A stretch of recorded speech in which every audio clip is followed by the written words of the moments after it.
MSW Media.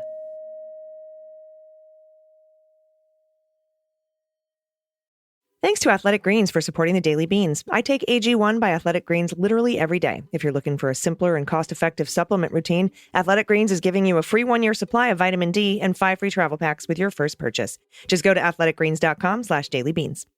News with swearing. Daily Beans, Daily Beans. Daily Beans, Daily Beans. Hello and welcome to the Daily Beans for Tuesday, January 3rd, 2023. Today, the clown car that is the House GOP will vote for Speaker of the House. A January 6th committee report exposes Twitter's post-insurrection chaos. The January 6th committee releases a trove of underlying evidence, including texts and emails. The panel leaders fear the House GOP will leak names of national security personnel who testified to the 1-6 committee, and a little bit of schadenfreude. I'm Allison Gill. And I'm Dana Goldberg. Hi, Dana. Hello. Happy Tuesday. Hello. Happy Tuesday and January 3rd to everyone. We've made it through 3 days of 2023. We're rocking this shit. You have survived all 3 days of 2023. Yes, and today is the first day of the new Congress, the Clown Car Congress that is taking over. Oh, boy. Yeah, should be, I don't know. I've got my popcorn ready. Should be a shit show. I do have a little bit of schadenfreude at the top of the show for you. It's a little George Santos schadenfreude, Dana. Oh, give it to me. Breaking news. I know, you're like, put it in my veins. So, you know how he was down in Brazil a while ago and he stole a checkbook and stole some stuff and committed fraud? Yeah, he like from his grandmother or something. Yeah, or a grandmother, some elderly person. Some elderly person. And apparently they stopped going after those fraud charges because they didn't know where George Santos was. Well, now they know where he is. He's in Congress. So the Brazilian authorities are going to go forward with their prosecution of fraud charges against George Santos. That is amazing. The only thing that would have made the story better is if Greta Thunberg had actually taken him down because of a pizza box. I know. I almost said Congressman Pizza Boxes didn't have any comment, but I wasn't sure anybody would pick up on that. Yeah, he totally he hosed himself like he was hiding from the Brazilian authority. Now they know where he is. They know where he works.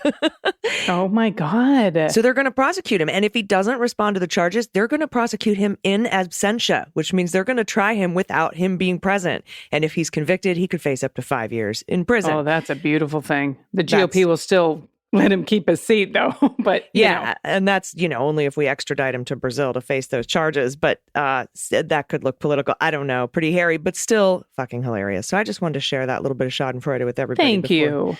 Before we kicked off the show. It's a long show today. We have a lot of news and a lot of in-depth news, too. I didn't want to just skirt the top of these headlines. I really wanted to dive in and give you these full stories. So buckle up. Let's hit the hot notes. Hot notes.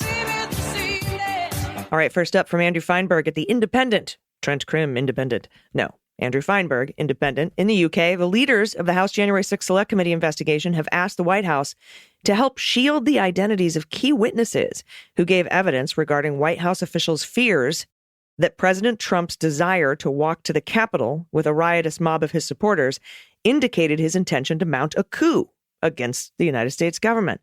In a letter to Richard Sauber, and Richard is a White House attorney who serves as special counsel to President Joe Biden.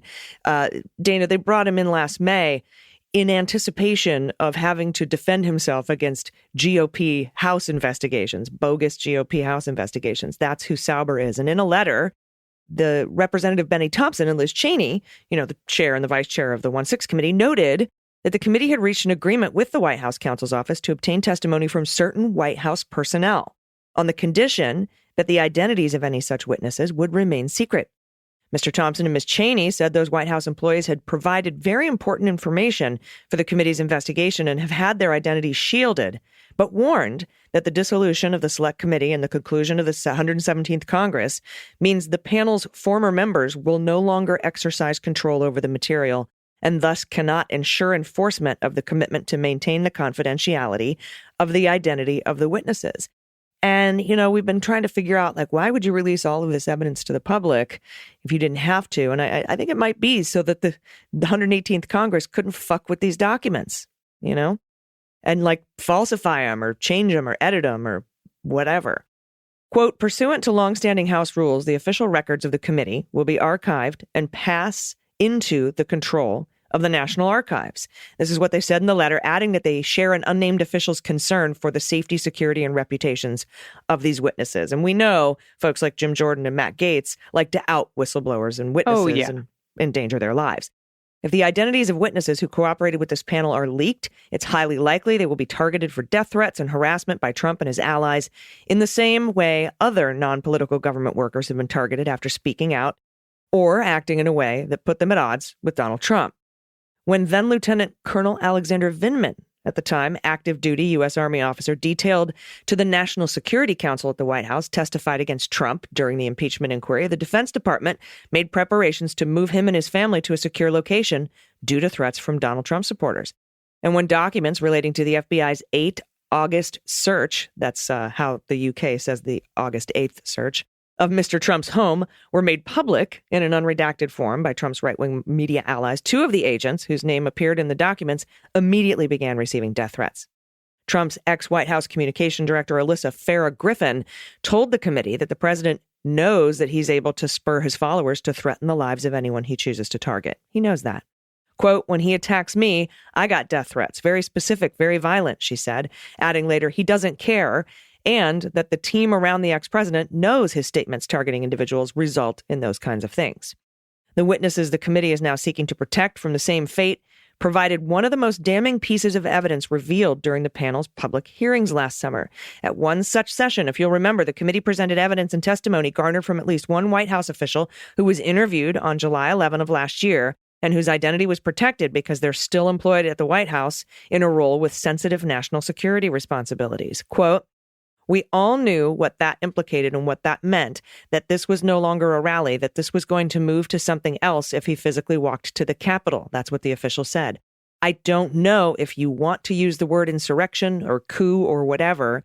We all knew that this would move from a normal democratic public event into something else, unquote.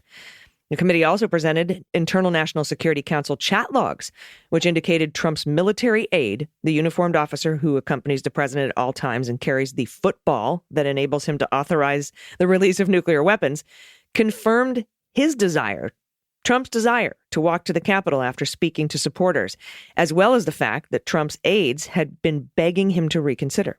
I mean, there is a perfect opportunity for me to say that, of course, Trump was going to walk with the football because there's no way he would ever run with a football. Right. Now, a source familiar with the White House operations told The Independent that the fact that the anonymous White House official is still employed at the White House indicates that the witness is most likely a civil servant detailed to the White House from the State Department or U.S. intelligence community, or an employee, civilian, uniformed, or military, of one of the units under the auspices of the White House Military Office, such as the White House Communications Agency or the White House Transportation Agency. So, very interesting, very scary. These 2 letters sent out by the committee to the DHS and to Sauber saying, hey, we know that a lot of current government employees have testified to the January 6th committee. We want to keep them secret. We want to, keep their names out of the mouths of Jim Jordan and Matt Gaetz, basically. And we're going to send all this to the National Archives. We'll see what happens. All right. And we're going to move to that big old fighting bag of rats. That's the new Congress. This is from Zanona and Fox at CNN. House GOP leader Kevin McCarthy outlined some of the concessions that he has agreed to in his campaign for Speaker on a Sunday evening conference call. And this included making it easier to topple the Speaker, like fire him. And that's according to multiple GOP sources on the call. But McCarthy could not say whether he would have the votes for speakership, even after giving it some of the right's most hardline demands, giving in to those. Now, later Sunday evening, House Republicans unveiled their rules package for the 118th Congress, which formalizes some of the concessions that McCarthy had agreed to. The House adopts its rules package only after it selects a speaker, which McCarthy has not locked down yet, as we know, so there could be additional compromises made in the coming days. In a, quote, Dear Colleague letter from the California Republican, he made his case for the speakership and offered additional promises, including ensuring that the ideological groups are better represented on committees. Okay. Not long after Sunday's call, a group of 9 hardliners who had outlined their demands to McCarthy last month put out a new letter saying some of the concessions he announced are insufficient and making clear they're still not sold on him, though they did say progress is being made. Well, the group is still pushing to give a single lawmaker the power to call for vote toppling the speaker, and they also want a commitment that leadership won't play in primaries, among other things. Since McCarthy can only afford to lose 4 votes on the House floor, it means he still has a lot of work to do before today's vote. And now the California Republican had told his members in Sunday's call that after weeks of negotiations, he has agreed to a threshold as low as 5 people to trigger a vote on ousting him at any given time, known as, quote, the motion to vacate the speaker's chair, and pitched it as a compromise. Well, CNN first reported that last week as he was supportive of that threshold, apparently. What a fucking douchebag. Yeah, I know. Like, hey, please make me speaker, and only 5 of you have to decide to kick me out of it. Like, I mean, what an empty suit. Now, there's some moderates who fear the motion to vacate will be used as constant, like blackmail over McCarthy's head. And they pushed back on this and they expressed their frustration during this call. It seems absurd.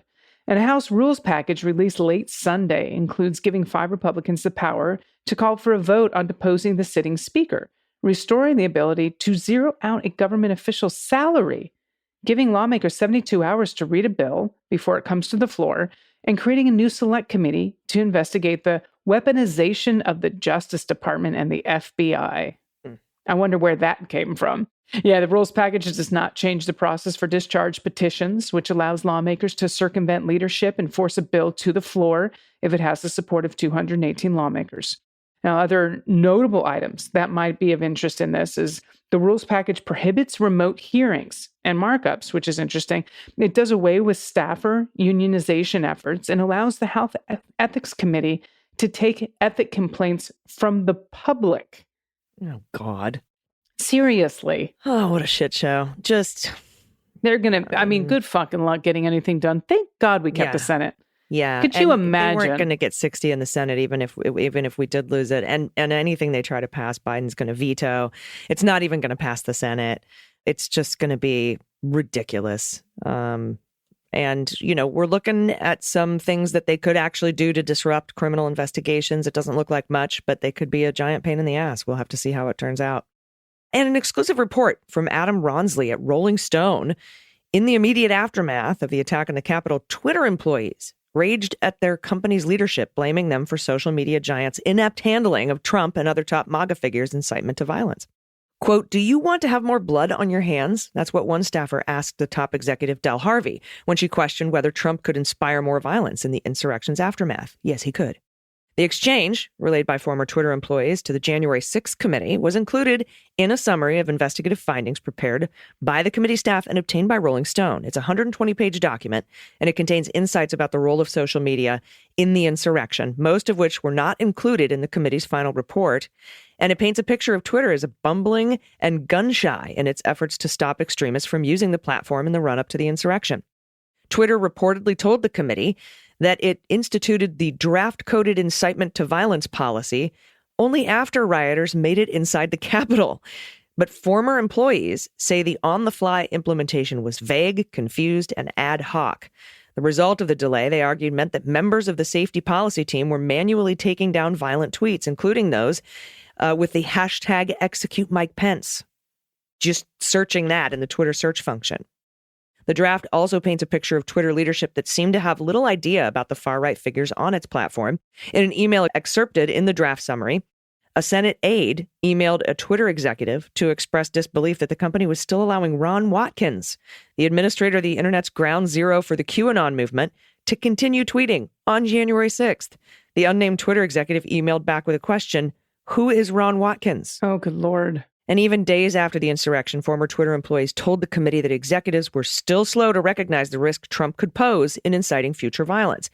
After Trump tweeted that he would not attend Joe Biden's inauguration, safety team employees testified they saw, quote, the exact same rhetoric and the exact same language that had led up to January 6th popping underneath, like in replies. And that led to fears of another act of mass violence during the inauguration, as we remember.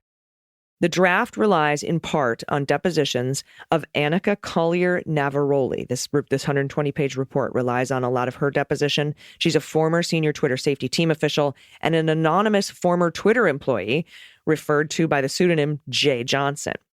Now, I think maybe he was the guy who testified, with the anonymously during the 1-6 committee hearings. But both committee staff and former employees who gave depositions singled out former Twitter vice president for trust and safety, Del Harvey, as an obstacle to tougher enforcement against election-related extremism in the run-up to the insurrection. Harvey, according to the 120-page summary, personally obstructed the creation of a coded incitement to violence policy drafted by Twitter safety employees in the months before the insurrection. Now, under Elon Musk, Twitter no longer has any mechanism for responding to press inquiries, so there was no comment. Former employees told the committee that they were overwhelmed by the workload as tweets flooded in from the Capitol with enough specificity to tell which specific parts of the building had fallen to the mob. And as rioters streamed through the Capitol, at least one Senate aide pleaded with the company as they were attacking the Capitol. A Senate aide pled with Twitter to take their platform's responsibility in stopping the violence more seriously. Quote, "I am telling you emphatically that you need to put out a statement about where your red line is and be prepared to draw it. Platforms are going to bear a lot of responsibility for helping facilitate this. I really hope you do more than watch today." Damn. Well, we know that didn't happen. My God. All right, the last one in this section, this is from Kyle Chaney at Politico. The January 6th Select Committee has unloaded a vast database of its underlying evidence. There's emails between Trump attorneys, text messages among horrified White House aides and outside advisors. There's internal communications among security and intelligence officials, all coming to grips with Donald Trump's last-ditch effort to subvert the 2020 election and its disastrous consequences. Well, the panel posted thousands of pages of evidence late Sunday in a public database that provide the clearest glimpse yet at the well-coordinated effort by some of Trump's allies to help him seize a second term he didn't win. Now, much of the evidence has never been seen before, and in some cases adds extraordinary new elements to the case that Select Committee presented to the public. From voluminous phone records to contemporaneous text messages and emails.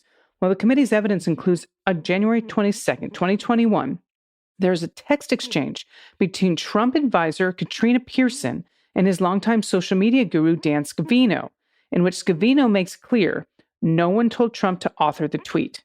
Scavino rejected the notion that advocates involved in, quote, "stop the steal" efforts had anything to do with Trump's decision to issue the tweet. And in what appears to be a nod to its authorship, Scavino wrote, and I quote, "he does do his own tweets." Yeah, and that's the "will be wild" tweet that they're referring to there. Right. Thank you. Now, Scavino was an elusive witness for the Select Committee, and the House voted to hold him in contempt for refusing to cooperate, but the Justice Department declined to prosecute him. Well, 2 days after the January 6th attack, Trump advisor Steve Bannon told his spokeswoman that he didn't necessarily think the fight to prevent a Biden administration had ended. In an interview with Bannon's spokesperson, Alexandra Preet, the Select Committee's read from a text exchange Preet had with Bannon on January 8th. Okay, this is 2021. And this is a quote, "We must turn up the heat." That's what Bannon wrote to Preet. Well, when Preet asked when Trump was leaving town ahead of Biden's inauguration, Bannon replied, "He's not staying in the White House after the 20th. But who says we don't have 1 million people the next day?" Well, then Bannon added, "I'd surround the Capitol in total silence." Well, additionally, the committee posted never-seen-before Trump call logs.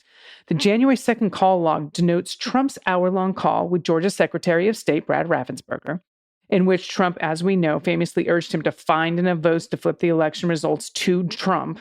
Well, the logs put that call in context. Immediately afterward, Trump had a Zoom meeting with attorney Rudy Giuliani, a phone call with Chief of Staff Mark Meadows, and a 22-minute call with Bannon. Well, January 3rd, Trump's call logs reflect a flurry of contacts with top Justice Department officials as he contemplated elevating Jeffrey Clark to acting attorney general, a figure he viewed as sympathetic to his bid to stay in power. Trump spoke to Rep. Scott Perry that afternoon, just before the call logs reflect Clark actually being elevated, however briefly, to the top DOJ post, but the move didn't hold. Now, a mass resignation threat, we talked about this, by DOJ leaders prompted Trump to back away from that plan. And this exchange between Senator Mike Lee of Utah and Trump lawyer Cleta Mitchell, this is really telling. This is a quote. January 6th is a dangerous idea. That's what Lee said in a message exchange with Mitchell that she provided to the Select Committee. Went on to say, not just for the Republic itself, but also for the president. Lee lamented that no court or state authority had backed Trump's effort, so he didn't view Congress as an appropriate backstop. And this is what also he wrote. He said, I had somehow thought you, and I agreed that we'd need something like a judgment from a court of competent jurisdiction or a decision by a state legislature. That's what he wrote again to Mitchell. And she responded with, that was back when I believed he would get a day in court. And Trump aide Hope Hicks texted with Ivanka Trump's chief of staff, Julie Radford, on the afternoon of January 6th, decrying Trump's actions and lamenting that their careers were likely doomed. And this is a quote, all of us that didn't have jobs lined up will be perpetually unemployed. I'm so mad and upset. This is from Hicks. She went on to say, we all look like domestic terrorists now. Yep. And then she continued, not being dramatic, but looks like we are all fucked.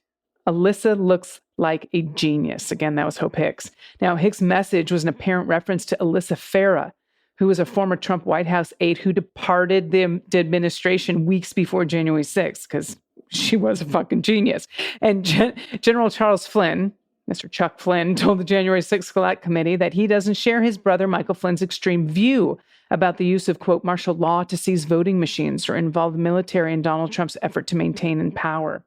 And this is one more quote. Congresswoman, my brother's politics are his own, not mine. This is Flynn. That's what he said amid questioning by Liz Cheney. And as we know, she vice chaired that committee. So he was like, I want as much fucking air and daylight as possible between me and my brother. Yeah, I don't know. We'll see. Probably just shouldn't have been in the fucking room that day. You know, if your name is Flynn and you're related to Mike, 100%. Yeah, you were in the room where it happened, dude. You were in the room where it happened. That's how you put more daylight between you and your fucking treason brother. Okay? You just step out of the room that day. Something else that stood out to me, Dana, in this repository that may present a link between the January 6th probe and the Mar-a-Lago documents probe is something that Mark Milley told the committee. Check this fucking shit out. At the outset of his interview with the Select Committee, Milley said he had gone to extraordinary lengths to collect and protect a, quote, boatload of documents he said he anticipated would be relevant to future investigations. Quote, I knew the significance, and I asked my staff, freeze all your records, collate them, get them collected up. Later in the interview, he added another detail. After the documents were gathered, Milley said he classified it all at a pretty high level to ensure only appropriate people saw it. He said most of it could be unclassified and shared with lawmakers and staff. So wonder how much of that amazing. Wonder how much of that shit ended up at Mar-a-Lago. Oh yeah, because now we know that they were trucking like boxes and boxes of classified documents. Nunes was bringing over classified documents to Meadows to review, and Meadows had a burn bag and was throwing shit in the fireplace. Like, it's a fucking clusterfuck. It's going to be interesting to see if Jack Smith can sort this out. All right, we'll be right back after this quick break for the good news. Stay with us. After these messages, we'll be right back. Hey everybody, it's AG, and I take AG1 by Athletic Greens literally every day. I started taking Athletic Greens because I wanted to boost my energy and have better gut health. I take AG1 first thing in the morning, even before I make my first coffee, right before I go to the gym. It makes me feel like I'm ready to power through the day. And we want to thank Athletic Greens for their support. Right now, they're offering you a free 1-year supply of immune-supporting vitamin D, 1-year supply, plus 5 free travel packs with your first purchase when you go to athleticgreens.com/dailybeans. Over the years, I've tried many different supplements out there, but this is different, and the ingredients are high quality. I found out about AG1 from a friend, and I had to try it. I noticed right away it helps my gut feel better. I've even noticed that my hair and skin feel and look great. Not to mention, it's such a great deal. It replaces most of my other supplements. I used to have a cabinet full.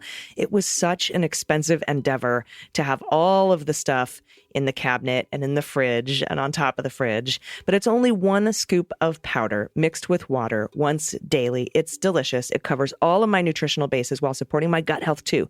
75 quality vitamins, minerals, whole food sourced superfoods. Also, it saves time. AG1 makes it so much easier to take the highest quality supplements, period, with just one scoop in the morning. It's delicious. AG1 is an easy habit, and it pays off big. So if you're looking for a simpler and very cost-effective supplement routine, Athletic Greens is going to give you a free 1-year supply of vitamin D and 5 free travel packs with your first purchase. Just go to athleticgreens.com/dailybeans. That's athleticgreens.com/dailybeans. Check it out. Everybody, welcome back. It's time for the good news. Who likes good news?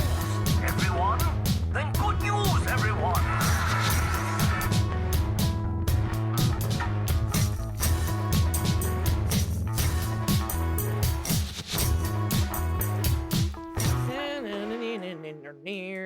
Good news, good news. And if you have any good news, confessions, corrections, pod pet pics, anything you want to send to us, especially baby photos, frog orgy photos, whatever we're into.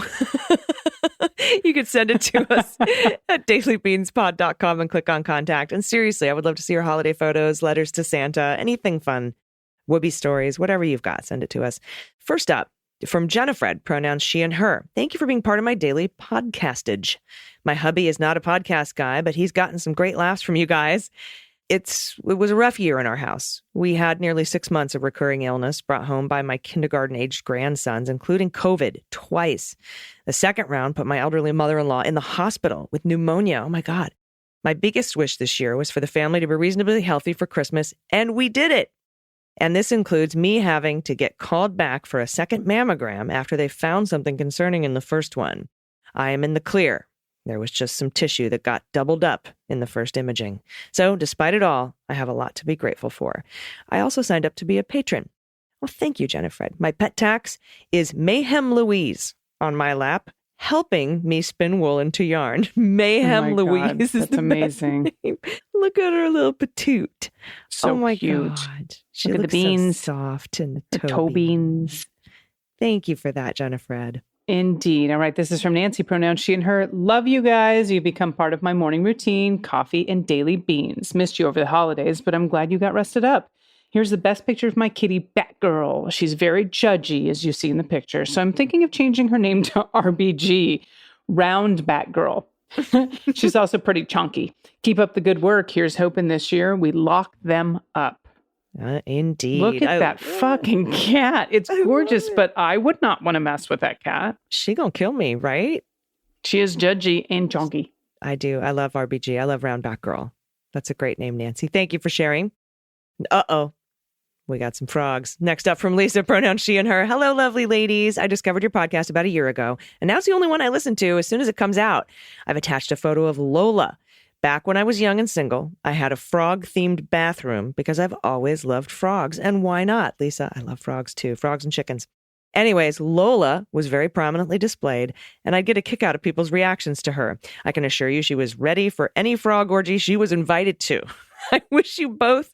I hope you had both happy holidays and a restful, much-needed break. Okay. Oh, my God. I know. There's a frog in a bikini for you. We're really kicking off this year right. Yes. And look, I love that there's a little gingerbread house in the background too. And that's where she hangs out. So good. All right. This is from Anonymous, pronouns she and her. I'm a longtime listener here and I love your show. So thanks a million for being my connection to reality for the past 5 years. I often wish I could ask friends and family who put Trump before me if it was worth it. That's a good question. My question for you and MSW team. What are you doing to make sure that all future elected leaders are required to share their tax information?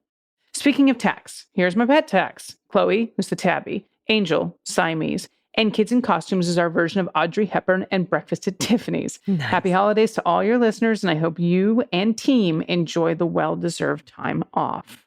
Before we get to the pictures, Anonymous, well, first of all, in this latest package that they just passed, this budget package, they are talking about some provisions that require IRS to bolster the IRS auditing program. And I think they might hand that off to the Senate to work on it a little bit more after the dissolution of this Congress. So we have to make sure that the presidential and vice presidential tax audit program is working. Currently, the thing is putting any additional burden on a person to run for president is really difficult because the Constitution is very clear that there are only 3 requirements to become president. And if you meet those 3 requirements, you can run for president. You can be a felon and run for president. You can be currently under criminal investigation and run for president. There are some folks who even believe, and I happen to be in this bunch of folks, that if you are convicted of I think it's Title 18 U.S. Code 1973 or 1793, basically mishandling classified information, something that Trump made a felony. There's a provision in one of those, or mishandling classified documents, that means that you are barred from running from office in the future. But I think that if that actually went in front of the courts and was litigated, it would be found to be unconstitutional. They were trying to pull that on Hillary when she was investigated for, midterm exam for her having a couple of classified documents in her email. Right. There were a lot of people who were saying, oh, convict her of this because then she'll be barred from running for office. And most legal experts were like, yeah, it's not really going to probably happen, even though it's in the statute. That statute has never been litigated for its constitutionality. So it's going to be really tough to force anybody to release their tax returns to run for president, unfortunately. But I think that if we bolster the presidential tax audit program, which failed miserably under Trump, maybe that might do something. But the law was already there, and Trump's lackey, who he put in as IRS commissioner, Charles Rettig, who made hundreds of thousands of dollars off Trump-branded properties, still refused to audit the taxes. I don't know why he's not under criminal investigation for skirting that law. But anyway, look at these pictures. I know. Okay, the breakfast at Tiffany's is beautiful. So good. That tiara. I know. And that is an Audrey Hepburn dress for sure. And look at the pearl bracelets. Perfect. Perfect in every way. All right, next up from Angela G. Here is a frog butt for Angela O's daughter. Oh, I gotcha. And Dana, the dog with two different colored eyes, is heterochromia, which means different color. And is anyone surprised that I can't remember a word that begins in hetero? I'm just wondering. Because most of us have homochromia eyes. Yeah, exactly. One of the last good news sections before the break had a husky with two different colored eyes. All right, some frogs have butt cheeks. I'm having a hard time looking at this picture. That is a grandma butt right there, too. Oh, that's so great. Here's or a a grandpa butt. For Angela O's daughter. Thank you for sending that in. We had somebody write in and say they don't believe frogs had butts, and then they found that frogs had butts, and they were very excited about it. So she's adding to the excitement. There you have it. All right, this is from Janelle. Pronouns she and her. Happy New Year, Beans Queens. I've been fostering a beautiful cat through a Home for the Holidays program. As a public school employee, the timing was perfect. Well, his name is Flash. He's a very good boy. He's neutered, playful, very affectionate once he gets to know you. He's lived with cats and small children, and fortunately, I can't adopt him. I've realized I'm a bit allergic, and he hates my ridiculous Shih Tzu, Ollie. Attached, new pet tax, is Flash. Any listeners in the greater Reading, Pennsylvania area, he's available at the Animal Rescue League of Berks County. Please consider giving his beautiful boy a forever home. Oh, he is a sweet baby. He is very beautiful and definitely has a man cat face. Yeah. It's a gray and white tabby. He's just so cute. Thank you for sending that. I love your leggings too. The pink with the leopard print. Totally. Kill it.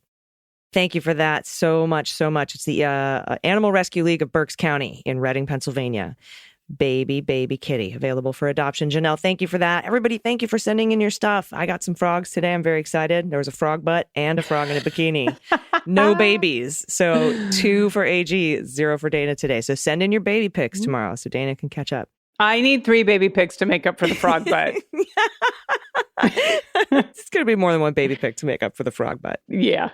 I gotcha. That seems fair to me. Yeah, Dana, do you have any final thoughts before we get out of here? No, I don't. Sign us off, my friend. All right, I will. We'll be back tomorrow. Until then, everybody, please take care of yourselves, take care of each other, take care of the planet, take care of your mental health. Vote blue over Q. And please take someone with you. Especially in April 3rd, Wisconsin. They're doing a judge thing. They're voting for judges. And if we can get a Democratic majority or a liberal majority on that court, we can finally fucking put a normal commission in there to ungerrymander Wisconsin. So everybody, get ready. April 3rd. Bring somebody with you, especially in Wisconsin. And actually only in Wisconsin, because if you don't live there, it's probably illegal for you to vote in Wisconsin. Well, that went right off the rails. Yep. You sure did. Take someone with you. I've been AG. And I've been DG. And them's the beans. The Daily Beans is written and executive produced by Allison Gill with additional research and reporting by Dana Goldberg and Amy Carrero. Sound design and editing is by Desiree McFarlane, with art and web design by Joelle Reeder with Moxie Design Studios. Music for The Daily Beans is written and performed by They Might Be Giants, and the show is a proud member of the MSW Media Network, a collection of creator-owned podcasts dedicated to news, politics, and justice. For more information, please visit mswmedia.com. MSW Media.